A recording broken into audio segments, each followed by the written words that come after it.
চোখের তলায় কালি ফোলাভাব কমানোর জন্য আলুর প্যাক ভীষণ উপকারী। নারীরা পিরিয়ডের সময় ওজন মাপবেন না। এই সময় শরীরে অতিরিক্ত পানি আসে, আর অতিরিক্ত পানি আসার ফলে ওজন বেশি আসতে পারে। চালতা খেলে বদহজম ও কোষ্ঠকাঠিন্য দূর হয়।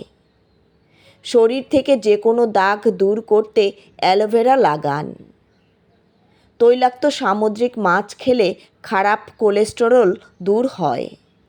নিয়মিত মুড়ি খেলে দাঁত ও দাঁতের মাড়ি মজবুত থাকে। কাতলা মাছ খেলে হৃদরোগের আশঙ্কা কমে যায়।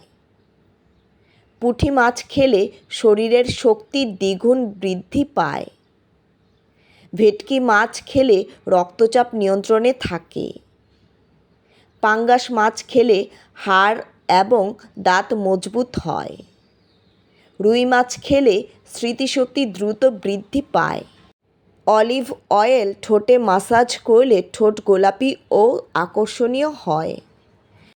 শরীরে দ্রুত রক্তের পরিমাণ বাড়াতে নিয়মিত বিটরুট খান। কানে ব্যথা সারাতে ভালো কাজ করে অলিভ অয়েল।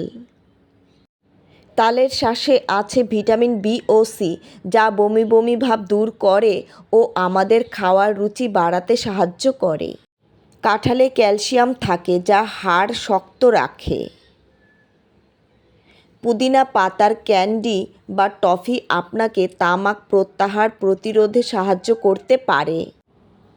স্বাস্থ্যকর চুলের জন্য আপনার খাবারের তালিকায় পর্যাপ্ত পরিমাণে সাইট্রাস ফল যোগ করা জরুরি।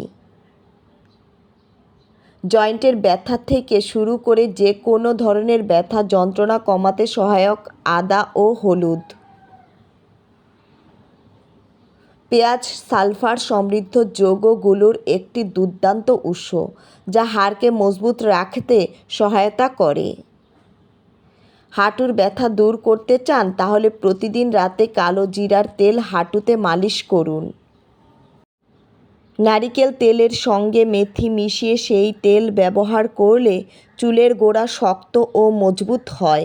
চুল পড়া কমে, খুশকিও দূর করে।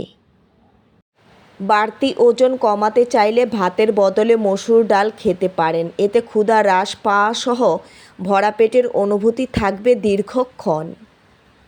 তেলাকুচো পাতা খেলে পেটের অসুখ ভালো হয়। কোলেস্টেরলের মাত্রা যাতে না বাড়ে তার জন্য ফাইবারযুক্ত খাবার বেশি করে খেতে হবে। ত্বকের দাগছোপ দূর করতে ফেস সিরাম দারুণ উপকারী।